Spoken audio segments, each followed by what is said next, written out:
یزید کو 1000 کا دستہ دے کر کربلا کے میدان میں بھیجا اور ان کے آنے سے پہلے دریائے فرات کے کنارے کو قابو کر لیا۔ اور آل رسول پہ پانی بند کر دیا جائے، یار کمال کی بات۔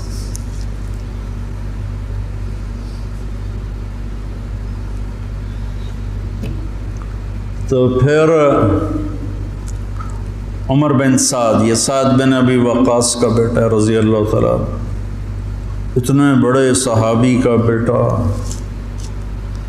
جب لشکر آمنے سامنے ہوئے تو اس نے تیر نکالا اور چلا کر کہا گواہ رہو پہلا تیر میں نے چلایا ہے، اور کس بات پہ بک گیا کہ ابن زیاد نے کہا تمہیں خراسان کا گورنر بنا دوں گا، تم جا کے حسینی لشکر کو قتل کر دو۔ تو وہ خراسان یا افغانستان کو خراسان کہتے تھے، خراسان کی گورنری کے لیے اس نے ایمان کا سودا کر دیا، اتنے بڑے صحابی کا بیٹا۔ خیر نبیوں کی اولاد کافر ہو گئی تو صحابی تو نبی سے نیچے ہی ہوتا ہے۔ حضرت نوح علیہ السلام کا بیٹا کافر، بیوی کافر، لوط علیہ السلام کی بیوی کافر، یہ تو اللہ کے نظام ہے۔ تو وہ لشکر لے کر آیا تو شمر بن ذل جوشن، جوشن کہتے ہیں زرہ کو، جیسے درع کا لفظ تو عام ہے، مشہور ہے، لیکن جوشن بھی زرہ کو کہتے ہیں۔ عباسی خلیفہ تھا مقتدر، اس کے دور میں وفد آیا روم، اہل روم کا، تو اس نے پورے شہر میں سونے کی زرہیں بنا کر لٹکا دی، پورے بغداد کو اس نے سونے کی زروں سے مزین کر دیا۔ وہ جب آئے تو ان کو وہ سونے کی زریں دیکھ کر ہی ان کا تو پیشاب نکل گیا، ایسا اس نے اپنا روب و دبدبہ دکھایا۔ تو جوشن کہتے ہیں زرہ کو، تو اس کے والد کا نام ہے شرحبیل بن آور، شرحبیل بن آور اس کے باپ کا نام ہے۔ ذوالجوشن نام نہیں ہے، ذوالجوشن اس لیے ہے کہ عرب میں سب سے پہلی زرہ اس نے پہنی تھی، جو ایران کے بادشاہ نے اس کو دی تھی، تو اس سے اس کا لقب پڑا ذوالجوشن۔ اس کا یہ بیٹا تھا خبیث، اور یہ حضرت علی کے ساتھیوں میں تھا۔ صفین کی جنگ میں حضرت علی کے ساتھیوں میں حضرت معاویہ سے لڑا تھا، اور بس پھر پیسے کی کھنک میں اندھا ہو گیا۔ یہ چتکبرا تھا، برس ہو گئی تھی، پھل بیرنگ۔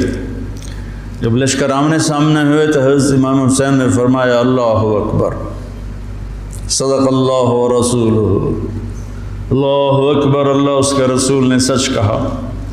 تو لوگوں نے، ساتھیوں نے پوچھا کیا کہا؟ کہ میں نے اپنے نبی سے سنا، آپ نے فرمایا میں دیکھ رہا ہوں کہ ایک چتکبرا کتا میری اولاد کا خون پی رہا ہے، تو وہ یہ ہے جو سامنے کھڑا ہے۔ تو آپ کے جمعرات کو شمر نے آ کر کہا کہ قتل کرو، جنگ کرو۔ باقی تو عمر بن سعد جو تھا وہ تھا کہ کوئی مسالت کی شکل نکلا، اس نے آ کر کہا جنگ۔ تو آپ نے ان کو پیغام بھیجا مجھے ایک دن کی مہلت دو سوچنے کے لیے۔ وہ دن تھا جمعرات کا، 9 محرم۔ تو بڑے خوش ہو کے کہا ٹھیک۔ تو رات کو آپ نے قافلے کو جمع کر کے فرمایا کہ دیکھو انہیں صرف میری طلب ہے، تم میں سے کسی کے ساتھ ان کی دشمنی نہیں ہے، تم مجھے چھوڑ کے چلے جاؤ، میں اپنے آپ کو موت کے لیے پیش کر دوں گا، تم کیوں مرتے ہو میرے لیے؟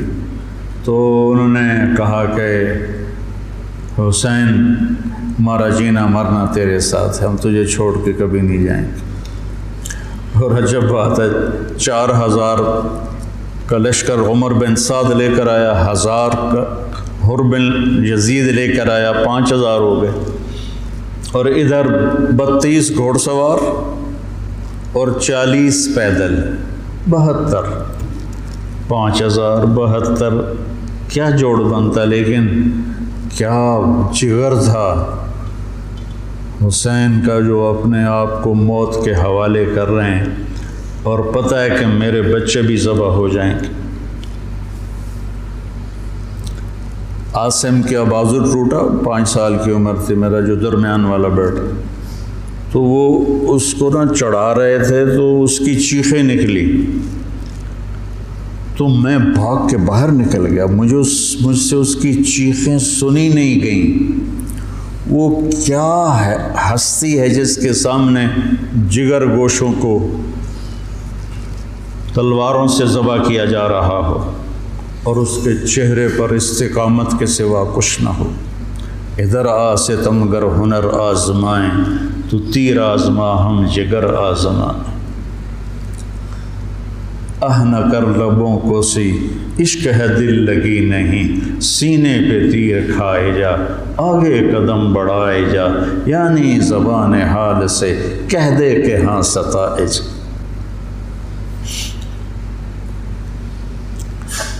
تو آپ نے رائٹ سائڈ پہ زہیر بن قین کو کھڑا کیا اور لیفٹ پر حبیب بن مظاہر کو، درمیان میں عباس بن علی کو جو آپ کے بھائی ہیں۔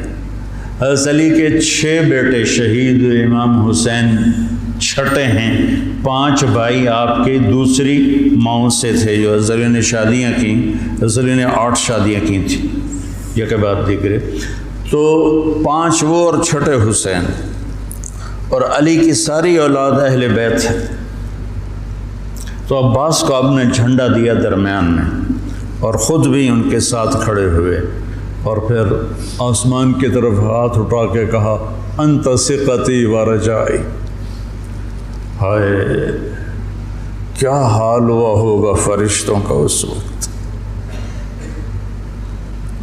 جب آپ کہہ رہے تھے انت ثقتی و رجائی، اللہ تجھ پر ہی میرا بھروسہ ہے اور تجھ پر میری امیدیں ہیں۔ اور اللہ امتحان کے لیے ڈال چکا تھا، چھری چلی اسماعیل کی گردن پر، اللہ نے ہٹا دی، چھری چلنے لگی حضرت عبداللہ کی گردن پر، میرے نبی کا والد، اللہ نے ہٹا دی۔ جب حسین کی باری آئی تو چلا تھا۔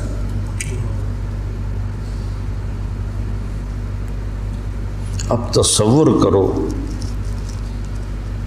کہ اوپر سورج، پانی بند تھا، خبیثوں نے پانی بند کر دیا، بچوں کے رونے کی آوازیں آ رہی ہیں پیاس کی وجہ سے، اور ان کے دل نرم نہیں ہو رہے۔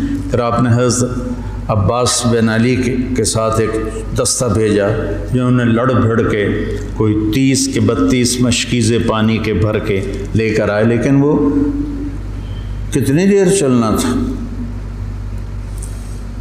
پیاس سے زبانیں بچوں کی بھی نکلی ہوئی ہیں، اور حسینی لشکر پیاسا لڑ رہا ہے، اوپر دھوپ کی، سورج کی آگ ہے، نیچے ریت کی آگ ہے، ادھر تلواروں کی جھنکار ہے اور تیروں کی سنسناہٹ ہے اور نیزوں کی کھڑکھڑاہٹ ہے، اور ایک مسکراتا چہرہ ہے جو کہہ رہا ہے الموت احلی عندنا من العسل، پاگلو موت تو مجھے شہد سے زیادہ محبوب، تم موت سے ڈراتے ہو۔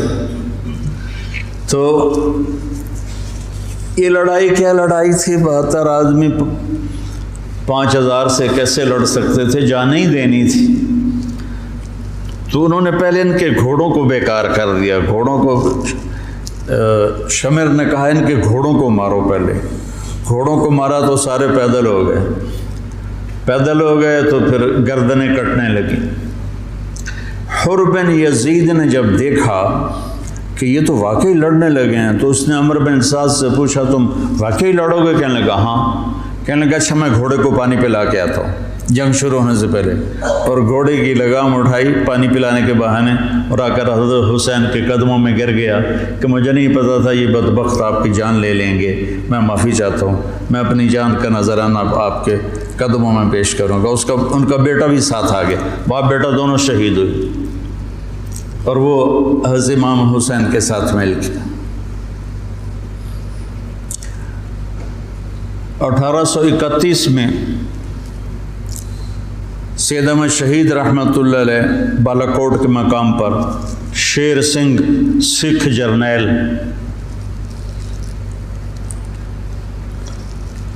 لاہور سے فوج لے کر آئے تھے، یہ چند ہزار تھے۔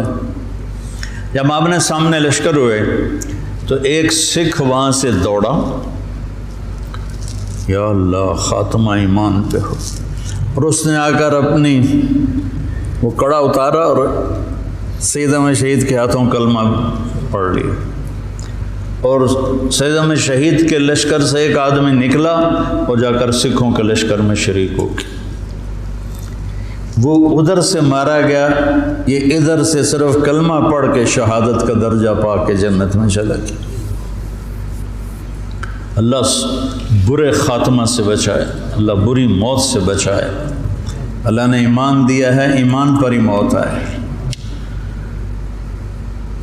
تو ایک ایک کر کے جب سارے شہید ہو گئے تو پیچھے اہل بیت رہ گئے۔ تو پھر علی اکبر آپ کے بیٹے نے کہا ابا جان میں آپ کو مرتے دیکھ نہیں سکتا، میں چاہتا ہوں میں آپ سے پہلے مر جاؤں، میں آپ کو نہیں دیکھ سکتا مرتا ہو۔ تو انہوں نے اجازت دی، تو شیر کی طرح انہوں نے حملہ کیا، چاروں طرف نرغے میں آئے اور ذبح ہو گئے۔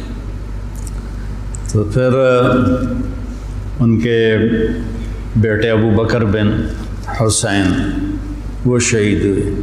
پھر قاسم بن حسن حسینی قافلے میں سب سے خوبصورت جوان تھے، پھر وہ آگے بڑھے، حضرت حسن کے 4 بیٹے شہید ہوئے۔ تو جب ان پر تلوار پڑی تو انہوں نے کہا یا عمّا، آئے چچا۔ تو حسین رضی اللہ تعالیٰ عنہ زخمی تنہم داغ داغ شد، سارا بدن خون و خون تھا۔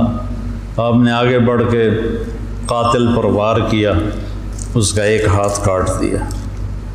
پھر ان کے سرانے کھڑے ہو کر ایک عجب بات کہی کہ میرے بھتیجے آج تیرا چچا بڑا بے بس، یہ کیا جواب دیں گے اللہ کے نبی کو قیامت کے دن کہ انہوں نے ان کی اولاد کو ہی ذبح کر دی۔ تو ان کی لاش کو اٹھایا اور پیچھے جا کے رکھ دیا۔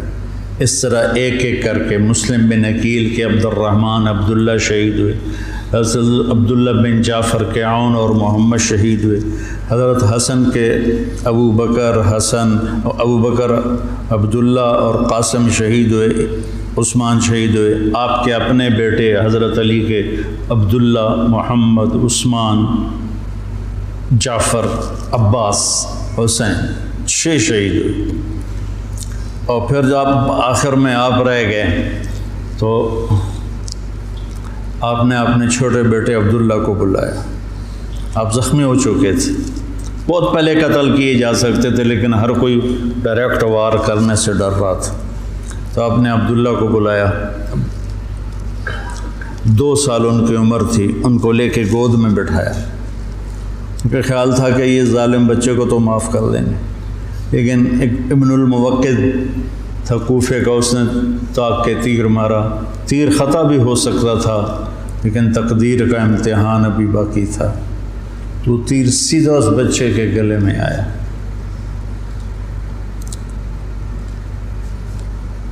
ہم یہ تاریخ بھلا دیں۔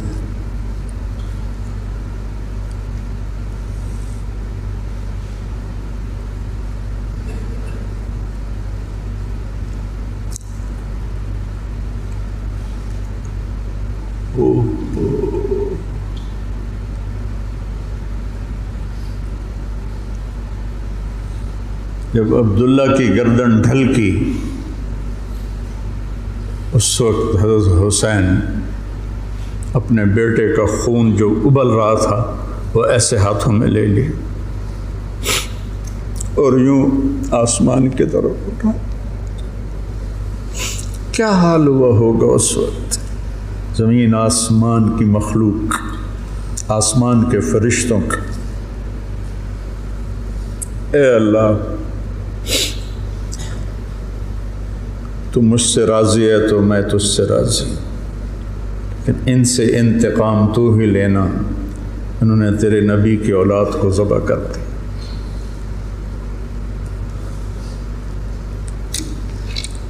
بیٹا میں مرغا ذبح ہوتا ہوا نہیں دیکھ سکتا، وہ جانوروں کی قربانی پہ جانور کے اوپر کھڑا ہونا ہوتا ہے۔ میں ایک دو قربانیاں دیکھیں، پھر مجھے ہمت نہیں ہوئی، میں پیچھے جا کے بیٹھ گیا۔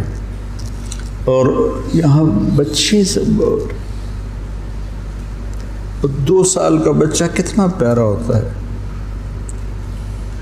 اور اس کے یہاں تیر لگے اور وہ آہ بھی نہ کر سکے، اور باپ کی گود میں اس کی گردن ڈھلک جائے۔ سوچو تو صحیح،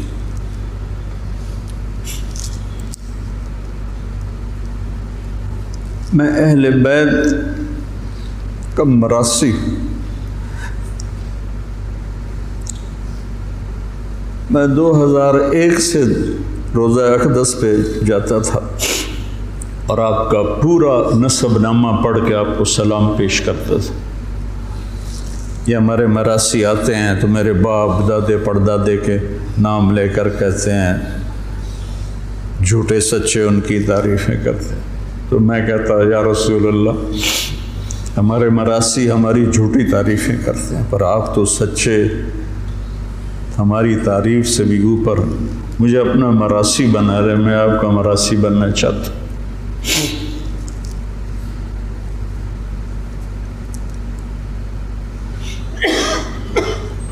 اور پھر میں جیسے یہ ہمارے مراثی کہتے ہیں نا، سرداریاں قائم، دیر آباد، میاں اللہ بخش دے، میاں عنایت علی دے، میاں گانے دے، یہ میرے باپ دادا پردادا۔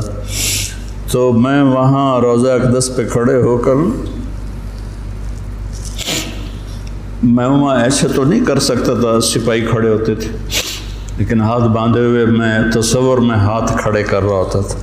دیر آباد محمد مصطفیٰ دے، دیر آباد علی دے جعفر دے، دیر آباد حسن دے حسین دے۔ یہ میں تصور میں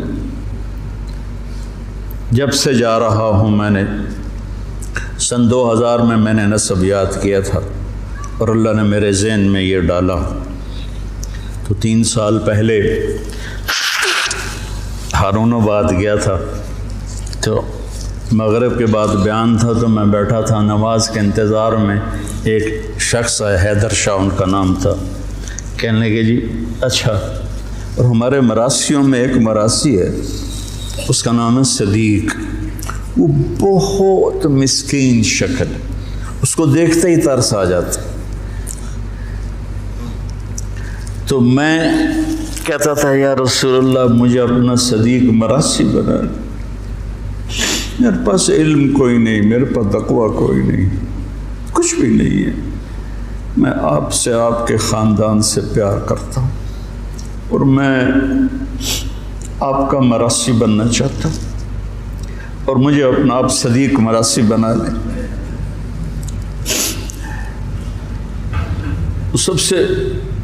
سب سے معصوم اور مسکین شکل کا ہے، بوڑھا ہے۔ تو وہ حیدر شاہ میرے پاس، اب یہ تو میری اور میرے اللہ کی بات تھی، تو وہ حیدر شاہ تھے، کہنے لگے جی میں نے چند دن پہلے خواب دیکھا ہے کہ ایک بڑا مجمع ہے۔ میں نے پوچھا یہ مجمع کیسا ہے؟ تو انہوں نے کہا یہ مجمع امام حسین کے گرد جمع ہے۔ تو کہا میں اسے راستہ بنا کے گیا، میں نے کہا السلام علیکم یا امام، تو آپ نے مجھے سلام کا جواب دیا اور فرمایا طارق جمیل سے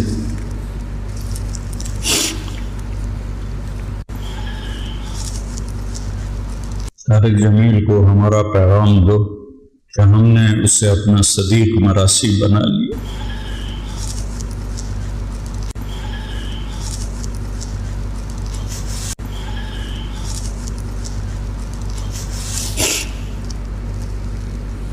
ارقبوا محمدا فی اہل بیت، یہ اہل بیت کی ضد میں شروع ہو گئی۔ تو وہ صدیق جو تھا نا، کوئی 6 مہینے سے کہہ رہا تھا فریج لائے دے، فریج لائے دے۔ میں کہتا تھا بل بھی پھر میں ہی بھرنا ہے، ہوتا تو بھرنا نہیں، تو میں اس کو لے کے نہیں دے رہا تھا۔ جب اس نے مجھے کہا کہ یہ پیغام ہے تو میں نے آتے ہی کہا صدیق مراسی کو فریج لے کر دو۔ مولوی شام سے کہا کہ اس کو فریج اٹھوا کے دو۔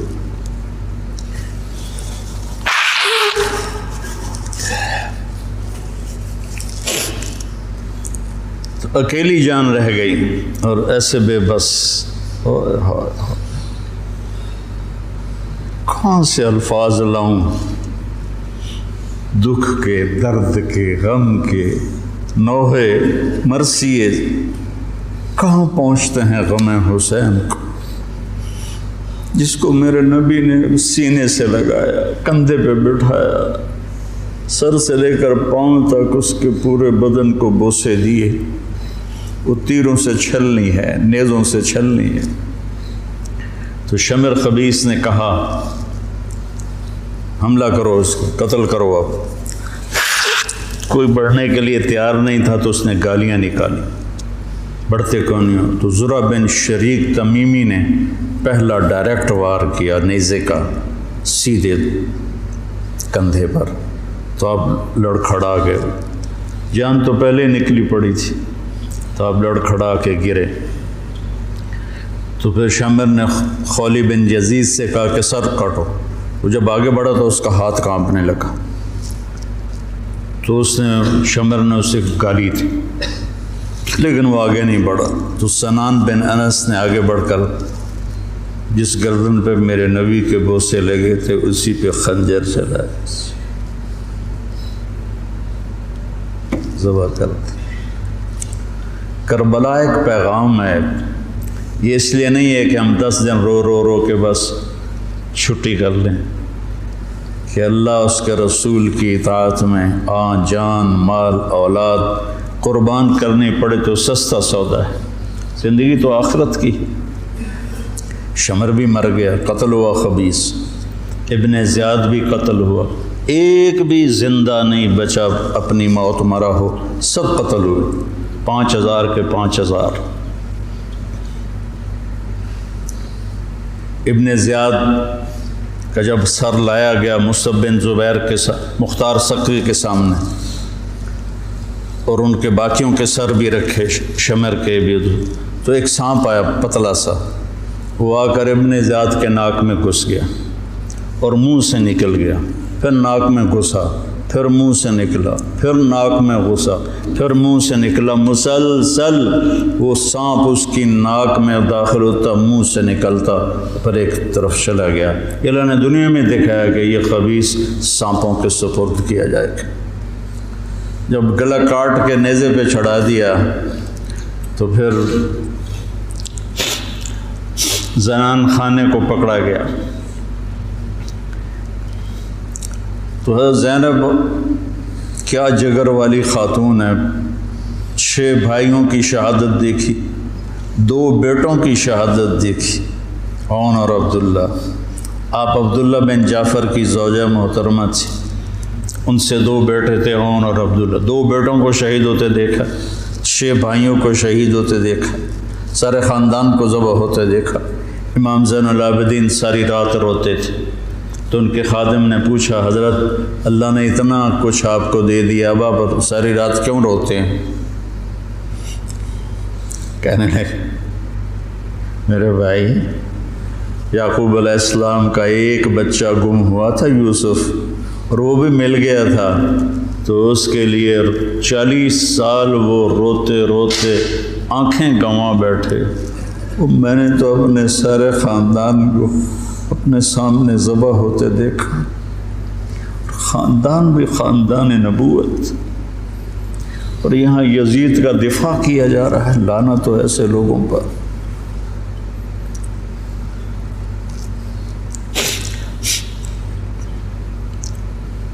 اہل بیت کی شان کو گھٹایا جا رہا ہے۔ کتنے علماء نے مجھ پر الزام لگایا کہ یہ تو شیعہ کی تائید کر رہا ہے، اہل بیت کو بیان کر دو۔ لعنت ہو تمہاری عقلوں پر، امام شافعی کا قول یاد نہیں ہے؟ ان کان الرفض حب آل محمد فلیشہد الثقلان انی رافض. دیوان شافعی میں پڑھو. میں نے تو بہت پہلے کبھی کچھ یاد کیا تھا، اب تو بھول آ گیا کہ اگر اہل بیت کی محبت کا نام شیعہ ہونا ہے تو جنات اور انسان سن لو، میں بھی شیعہ ہوں.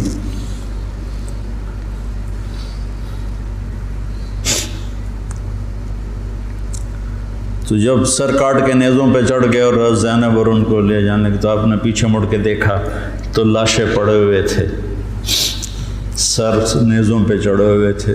چھوٹا سا معصوم عبداللہ کا سر بھی نیزے پہ چڑھا ہوا تھا. تو انہوں نے کہا وا محمد وا محمد صلی علیک الالہ و ملک السماء. ہائے محمد، ہائے محمد، آپ پر اللہ کا درود و سلام ہو، زمین آسمان کے بادشاہ کا درود و سلام ہو. ھذا حسین بالعراء مزمل مقطع الاضحى.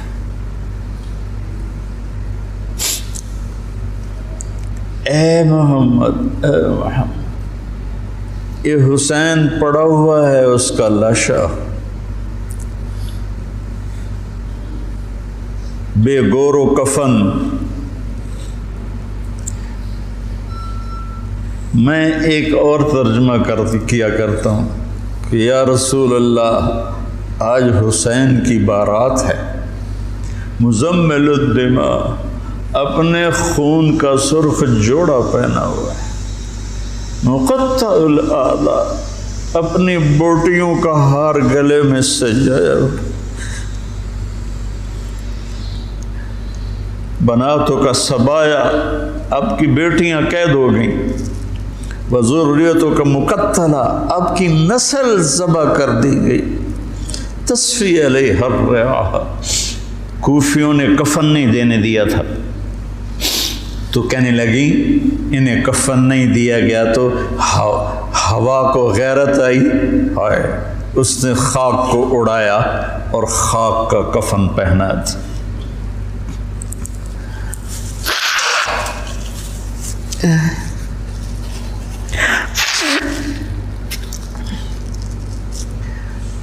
مجھے ایک دفعہ ایک اہل تشریف بھائی کا فون آیا کہ مولانا آپ ہمارے امام بارگاہ میں آ کر 10 دن اہل بیت کی شان بیان کریں، ہم آپ کو خوش کر دیں گے. خوش کر دینے کا مطلب آپ سمجھتے ہی ہیں، چنگے چوکھے پیسے دینے تھے. پھر انہوں نے مجھے، میں نے کہا میرے بھائی، میں اس کا صلہ اہل بیت سے لوں گا، آپ سے نہیں. میں معافی چاہتا ہوں، میں نہیں آؤں گا. میں اہل بیت کی شان بیان کرتا ہوں، ان کا مراسی بن کے، مجھے اس پہ پیسہ نہیں چاہیے.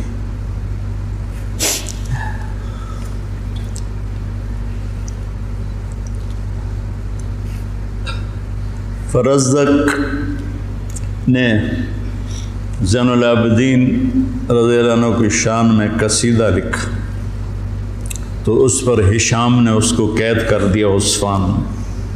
تو انہوں نے قید میں اس کو 10,000 درہم بھیجے.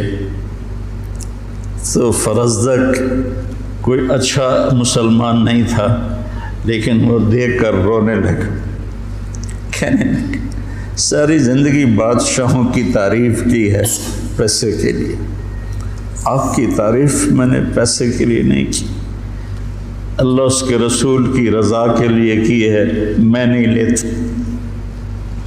واپس کر دی. تو زین العابدین نے پھر دوبارہ بھیجی اور کہا اہل بیت کے گھر سے جب کوئی چیز نکل جاتی ہے تو واپس نہیں جاتی، تم قبول کر لو، تمہاری نیت کا اجر بھی تمہیں مل گیا.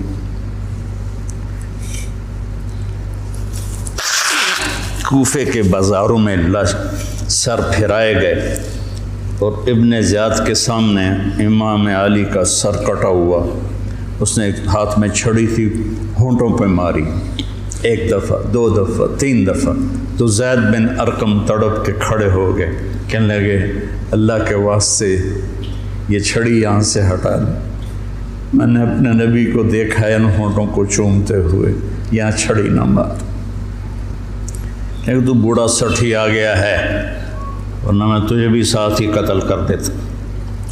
پھر وہ سر شام بھیجا جا رہا ہے اور یزید کے سامنے رکھا جا رہا ہے، پھر وہ چھڑی مار رہا ہے۔ ابو برزہ اسلمی کھڑے ہو کر کہتے ہیں چھڑی نہ مارو ان ہونٹوں کو، میں نے نبی کو ہونٹوں کے ساتھ لگتے ہوئے دیکھا۔ یہ تو حال کیا ہے اہل بیت کے ساتھ۔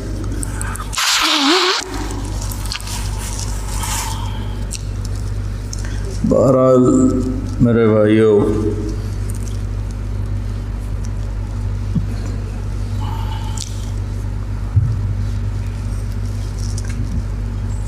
اہل بیت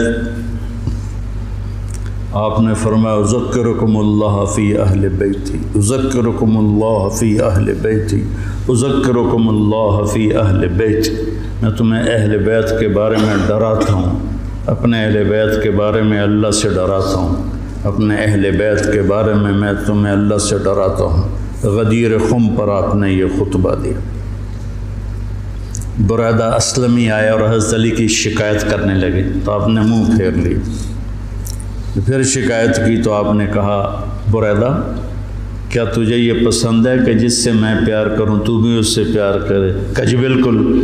تو کہا پھر میں علی سے پیار کرتا ہوں۔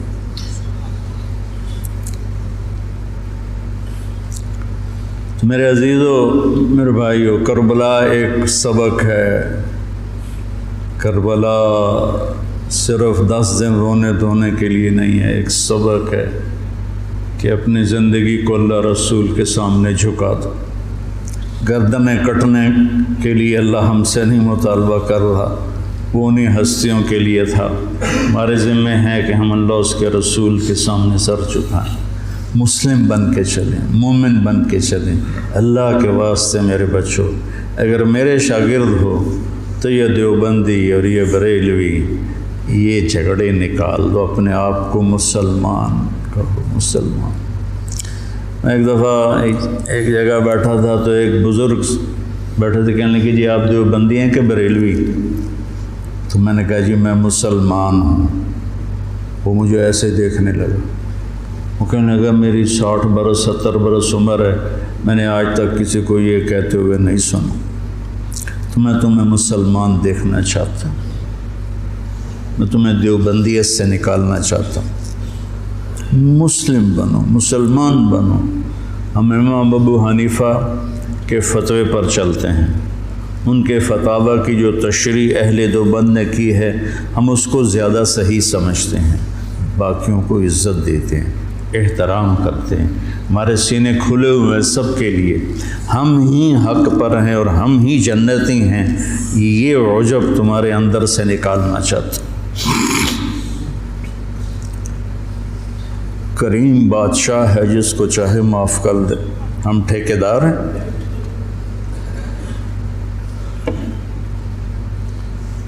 مسلم بنو، مومن بنو، امتی بنو۔ ہم شیعہ ہیں، ہم اہل تشیع ہیں، ہم بریلوی ہیں، ہم اہل حدیث ہیں، ہم دیوبندی ہیں۔ ان الفاظ کو چھوڑ دو بیٹا، پوری دنیا پھرا ہوں کہیں یہ لعنت نہیں، یہ ساری بر صغیر کی پھیلائی ہوئی لعنت ہے۔ میں تمہیں چاہتا ہوں کہ تم ایک اچھے مسلمان بنو،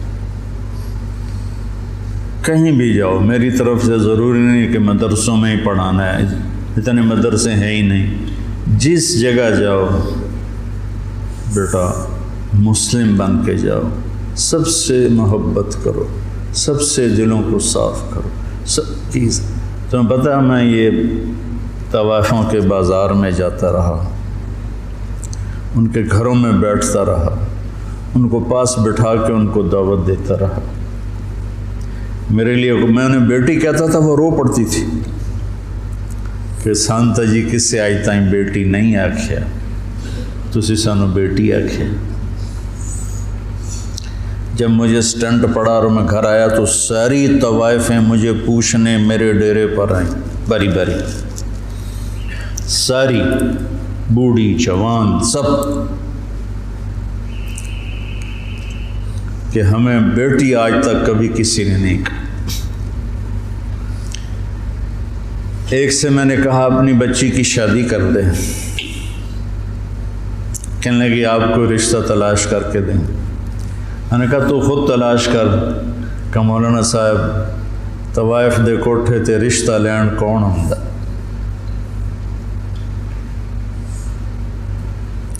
طوائف دے کوٹھے تے تب خریدار ہی آن۔ طوائف کو طوائف کس نے بنایا؟ وہ اسی طرح میاں صاحب ہے، اور اس کے ماتھے پہ طوائف کا ٹیکہ لگ گیا۔ تو میں نے تو ان کے پاس جانے میں بھی کبھی یار محسوس نہیں کی۔ تو اپنے ذہن کو کشادہ رکھو، ٹھیک ہے؟ مسلم بنو، مسلم، اس پر اپنے آپ کو قائم رکھو۔ اللہم لک الحمد کما انت اہلہ فصلی علی محمد کما انت اہلہ وافعل بنا ما انت اہلہ انک اہل التقوی و اہل المغفرہ۔ میرے رب، ہم تیرے محبوب کی اولاد کے غم میں جمع ہوئے تھے، میرے مولا، ان کے تڑپتے لاشیں، ان کے کٹے ہوئے سر، ان کے بے گور و کفن جسم، وہ پوری امت کو پیغام دے رہے ہیں کہ ہم تیرے بن کے چلیں۔ یا اللہ، ہم نے سب کچھ بھلا دیا، یا اللہ ہمیں معاف فرما دے، نفس و شیطان کے غلام بن گئے، یا اللہ تو ہمیں معاف فرما دے۔ یا اللہ، جنہیں تو نے جنت کا سردار بنایا، جنہیں تو نے خوشخبریاں سنائی میرے نبی کہ علی تیرا گھر میرے گھر کے سامنے ہوگا، تو پھر جب علی کا گھر سامنے ہوگا تو حسن، حسین، فاطمہ بھی وہیں ہوں گے۔ اتنے عالی مقام لوگ تیرے نام پہ کٹ گئے میرے مولا، لٹ گئے میرے مولا، لٹ گئے میرے مولا، ٹکڑے ٹکڑے ہو گئے میرے مولا۔ یا اللہ، ہمیں اپنے مسلمان ہونے پر ہی شرمندگی محسوس ہوتی ہے، کہاں مسلمان ہونا اور کہاں ہماری غفلتیں ہیں، کہاں ہماری نافرمانیاں، ہماری غیبتیں، ہماری نفرتیں۔ یا اللہ مہربانی کر، مدت ہو گئی امت کو ذبح ہو۔ یا اللہ، یا اللہ، زوال کا دور تو آتا رہا ہے، لیکن اتنا لمبا زوال کبھی نہیں ہے۔ 300 سال ہو گئے یا اللہ، تیرے حبیب کی امت گمراہ بھی ہو اور کٹ کٹ کے بھی برباد ہو گئے میرے مولا۔ آج زمین خون سے سیراب ہے تو تیرے حبیب کی امت کا خون ہے، گھروں سے دھواں اٹھ رہا ہے تو تیرے حبیب کی امت کے گھر جلائے جا رہے ہیں، بچوں کی چیخیں آہو بکا ہے تو تیرے حبیب کی امت میں سے میرے مولا، چور کے ہاتھ کٹنے پر تیرے نبی کے آنسو بہ نکلے تھے۔ یا اللہ، آج پوری دھرتی پر تیرے حبیب کی امت ذبح ہو گئی۔ آ جانا میرے مولا، آ جانا، آ جا میرے رب، آ جا میرے مولا، میرے مالک، تیرے آنے سے ہی ہم نکلیں گے ان اندھیروں سے، ان غفلتوں سے، ان ظلمتوں سے، ان ذلتوں سے۔ آج تیرے محبوب کی امت کے نوجوان دہریے ہو رہے ہیں میرے مولا، ہماری یونیورسٹیاں، ہمارے اسکول کالج ذبح خانے بن چکے ہیں میرے مولا، ہماری عزتیں تار تار ہیں، ہمارے دامن آلودہ ہیں میرے مالک۔ ہدایت تیرے ہی ہاتھ میں ہے، یہ مدرسے، یہ خانقاہیں، یہ تبلیغ، یہ تو سب کھلونے ہیں میرے مولا۔ تو ہدایت دے گا تو ملے گی، تیری طرف سے ارادہ ہوگا تو کام بنے گا۔ تو ارادہ فرما میرے، اب تجھے آج حسین کے خون کا واسطہ دیتے، ان کی مظلومیت کا واسطہ دیتے، ان کی تڑپتی لاش کا ہم تجھے واسطہ دیتے، ان کے کٹے ہوئے سر کا تجھے وہ معصوم گلاب جیسا چہرہ عبداللہ 2 سال کا، اللہ اس کے لیے اس کے معصوم کٹے ہوئے سر کا واسطہ دیتے، حضرت زینب کی آہو بکا کا واسطہ، کیسے انہوں نے میرے مولا تڑپ تڑپ کے تجھے پکارا، یا اللہ ہماری جھولی تو خالی، ہمارے پاس تجھے دینے کے لیے کچھ ہے نہیں، ریاکاریاں ہیں، دکھاوے ہیں، پتہ نہیں ہم کس کے لیے کر رہے ہیں۔ میرے مالک، میرے آقا، میرے مولا، تو ہدایت کا فیصلہ فرما، ہمارے دیس کی حفاظت فرما، یہ سازشوں میں گھرا ہوا ہے، اس کی حفاظت فرما، ہمارے مدارس کی حفاظت فرما، ہمارے خانقاہوں کی حفاظت فرما، ہمارے تبلیغ کے کام کی حفاظت فرما۔ یہ چھوٹا سا میرا سرمایہ ہے، معصوم نوجوان بچے جو تیرے لیے گھر چھوڑ کے بیٹھے، یا اللہ یہی میرا سر، یا اللہ ان نوجوانوں کی تو خیر میرے مولا جو تیرا دین سیکھنے کے لیے گھر چھوڑ کے آئے بیٹھے، یا اللہ یہ میری زراعت ہے، یہ میری کھیتی ہے، یہ میری تجارت، یہ میری تجارت، یا اللہ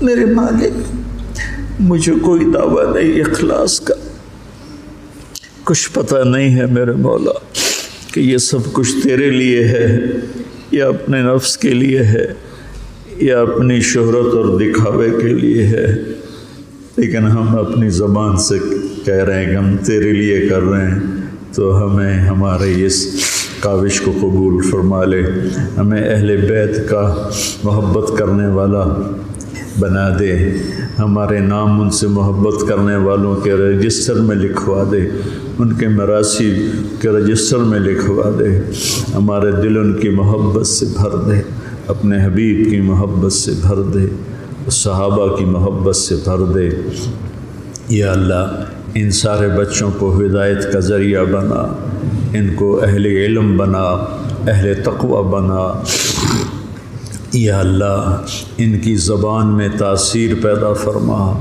یہ تیرے بندوں کو تجھ سے ملانے والے بنے، ان میں ہمیں اخلاص نصیب فرما، یا اللہ یہ ہمارا چھوٹا سا شہر ہے، آس پاس گاؤں ہیں، ان سب کو بہت ہی بھلائیاں نصیب فرما، شر اور فساد کو دور فرما، اور ہمیں امت بن کے چلنے کی توفیق نصیب فرما، وصلی اللہ تعالی علی النبی الکریم، آمین برحمتک۔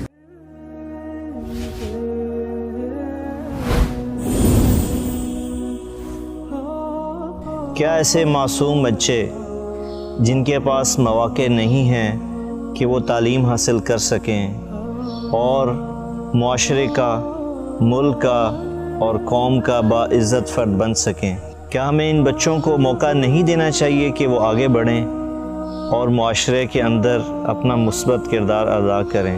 اگر ہم نے ان بچوں کو موقع نہ دیا تو یہ بچے اسی صبح و شام کے آنے جانے میں اپنا مقام کھو بیٹھیں گے۔ اسی لیے MTJ فاؤنڈیشن لا رہا ہے یتیم اور غریب بچوں کے لیے اسکالرشپ کا پروگرام۔ اب ہمارا بچہ پڑھے گا، آگے بڑھے گا اور انشاءاللہ سارے جہان کو منور کرے گا۔